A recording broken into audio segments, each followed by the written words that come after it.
Welcome to this Monday Night Raw review, featuring glorious mediocrity of 240 pixels. My name is Sam, this is the Quick Sam 64 channel, and talking about glorious mediocrity, I kick off with John Cena on Monday Night Raw. And yes, what can I say about this? Well, Cena has forgot his usual jovial, happy-go-lucky self for a lot of this part, and is stressing how Brock Lesnar is a legitimate challenge to his World Championship. Feeds off Heyman quite well here. Heyman brings out the best in Cena here as far as promo work goes. Usually when Cena's working with somebody who's down here in WWE's mind and Cena's here, he doesn't really bring him up to there. However, when Cena is working with somebody here and he's here, he usually can rise up to the challenge. And he works well with a good dance partner, basically, and he did here. Sells the fact that, you know what, he's going to have to dig down deep to beat Lesnar, but he feels he has the willpower and the strength to do it. Heyman goes on and on about how good Brock Lesnar is and how Brock Lesnar is on the offensive. Heyman is really good, emphasises each word. Every word has meaning, knows how to use pauses, knows how to speak clearly to a mass audience, and that is pretty much priceless, something that a lot of the wrestlers don't have, and him being able to do that to Brock Lesnar, which helps because he's not on TV each week, because Brock Lesnar isn't particularly good at the jibber jabber, helps particularly a lot. Not usual, oh, Cena who goes like this and then that, and all kinds of rubbish. He doesn't really do that here, but it's nice to see him. But talking about a bit of jovial and joking, Cesaro comes out and has a little laugh at Cena. Who can blame him? They have a match, it's back and forth, it's competitive. Cesaro really shows his unique ring style, which in my opinion is why we need to push him a little bit further and have a plan for him. Doesn't seem like that at the moment. However, it'd be nice if they did. They took him away from Paul Heyman now, obviously. You know what, some people thought it would be great to interview Heyman. Didn't prove out to be the best thing, to be honest. WWE obviously used that just for Heyman to be on TV. Don't seem to have a long-term plan to review these days.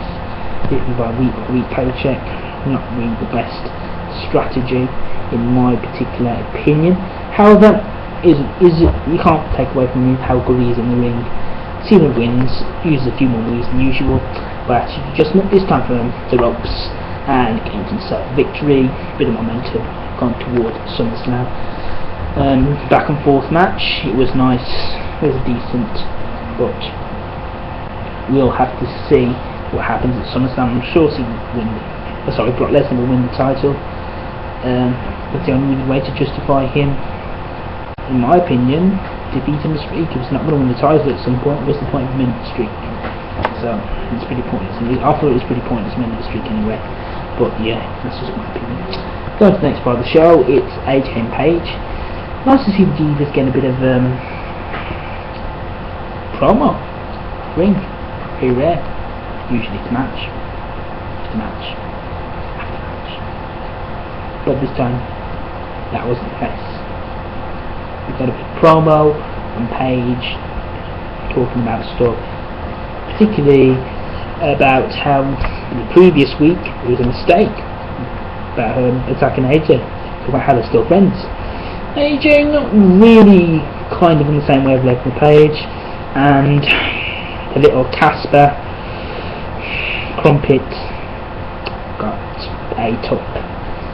So yeah, it would have been nice, I suppose, if Paige would have attacked AJ as she's a heel, but it's good to see the Divas get a bit of storyline. Not usually the case, not always the case really in WWE, just match after match after match. And you know what, that's not particularly good, but really in recent times have been a bit better. Let's go to our next part of the show, and it's good that they've developed that feud a bit further, by the way. Triple H and Stephanie come out. They address Stephanie being arrested last week after she slapped Brie Bella. They talk about how they want to speak to Brie Bella and all sorts of other stuff. Talk about how emotional it's been for Stephanie. It's good selling of that feud, and I really did enjoy this part of the show. It was when Jericho comes out as well, and that's hugely entertaining. It was here. Only to definitely Triple H.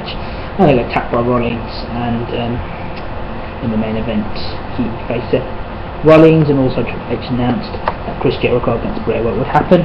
We'll get into that more a bit later. Next match is Dolph Ziggler and the Usos on top. This thing, they had the wins. I don't know, I can't sing. That was still rhymed. And they faced Rod Battle and the Miz. And Dolph Ziggler ended up pinning her back with the zigzag. I'm particularly a fan of Dolph Ziggler. He's okay. Furthers the feud with the Miz, I suppose. Tag team champions. Perhaps have a feud with Rod Battle. Well, you know what? It's what it is. The Miz, I'm happy he's got the title. At least it means something on him. The WWE particularly like to feature him in mid-card titles. And talking about featuring, this next part was an absolute travesty. And I'm really angry here. Bo Dallas was defeated by R-Truth. His streak is no more. And how could WWE do this to Bo Dallas? After all Bo Dallas does, he inspires us, he brings our life's purpose, he lets us believe, he gives us all these inspirational things and vignettes.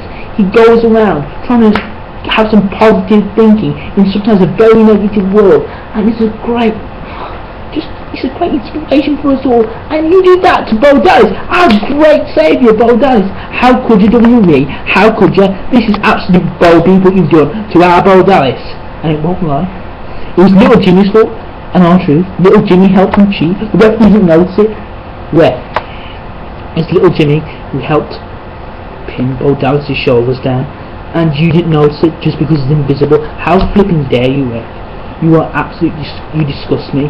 And this match, you know what, I'm going to start a petition. I'm going to send it to the Prime Minister of the UK, David Cameron. You should send it to the President of the United States, Barack Obama. We get consensus, global, worldwide. Send it to your Prime Minister wherever you're watching, and or President, or whoever you want to, whichever political figure you want. We're going to get a worldwide petition signed together to get this defeat right. This is disgusting. Vince McMahon, I hope you're listening. This is absolutely horrendous, a travesty. Oh my gosh. Oh dear, what we got next? Oh dear, we've got Lana and Rusev, and you know what? Good, I really am enjoying the feud between Rusev and Swagger. Lana and Zeb Coulter are really facilitating this well, allowing the in-ring guys to do the in-ring stuff, and they're protecting the vocal stuff really well. Nice to see this feud continue. Swagger attacks Rusev, and it furthers the feud. No problems with this whatsoever. Pretty good. Adam Rose defeated Damien Sandow. Damien Sandow was a master of costume. Once being pushed to the moon, now pushed off the moon, which really doesn't make sense because probably float if you will. So not the best logic, Sam, but you'll have to get used to it. Adam Rose wins. What you do, I suppose. Roman Reigns versus Randy Orton. It didn't happen because Orton attacked Reigns. He was coming to the ring, just trying to develop this feud further, but setting up for a match at SummerSlam. No problems with this either. Don't particularly like Randy Orton, but you know, I can live with it. He just, I suppose, he's doing much better as a heel. Kane also attacked Reigns as well. Reigns showed a bit of fight back. Couldn't take the two RKOs on the table. The first one looked painful actually. I don't think that was meant to be. The table, obviously the table didn't break first time.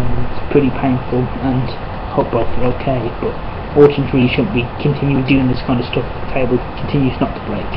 It's very painful on the wrestlers and not fair. Naomi and Natalya defeated Cameron and Alicia Fox. Nice to see again. The Divas featured in a way which has consequence. Continues the feud between Naomi and Cameron. I assume I didn't particularly pay much attention to this match, but it was I suppose as good as continues the feud, and hopefully there's another decent match to come. Chris Jericho versus Seth Rollins in the wrestling main event. Well, this was particularly good in my opinion. A decent match, but it's just one thing. Bray Wyatt comes to the end, obviously, interferes and beats down Jericho. I don't really know if you wanted to go there. It's kind of predictable and a bit, I suppose, boring. That's the way it's happening. I understand. I like to see them face one against each other, but sometimes the journey is so bad that you don't want to go to the destination. So just bear that in mind, WWE.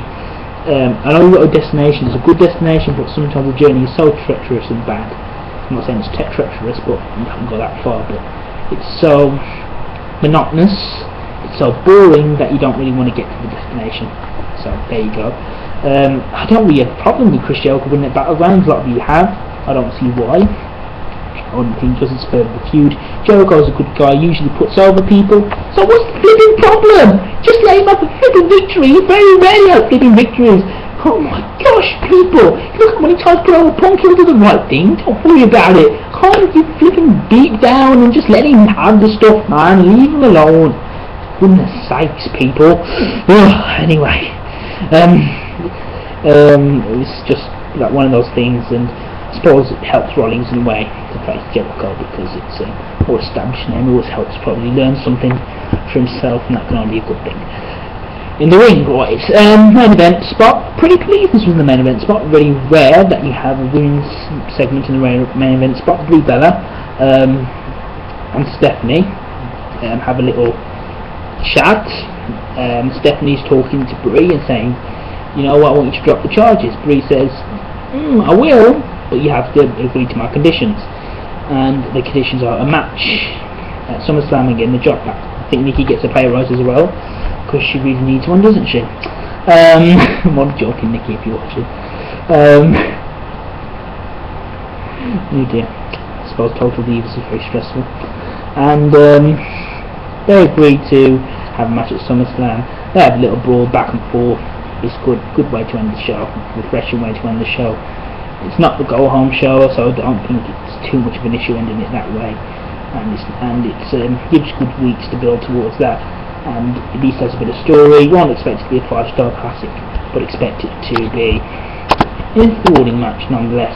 And talking about enthralling, that's the end of my review. Altogether, a final impressions of Raw. It's a decent show. There's some filler in the show, as you would expect, but most matches have consequence, building towards SummerSlam nicely. Look forward to seeing SummerSlam. Look forward to continuing to do reviews. Give me your thoughts. See if you like these reviews, and much more to come. Hopefully, I might do some TNA reviews. Hopefully, talk about my thoughts there. Perhaps SmackDown pay-per-views too. Okay, great to see you all. Follow me on Twitter @CricketSam64. Subscribe.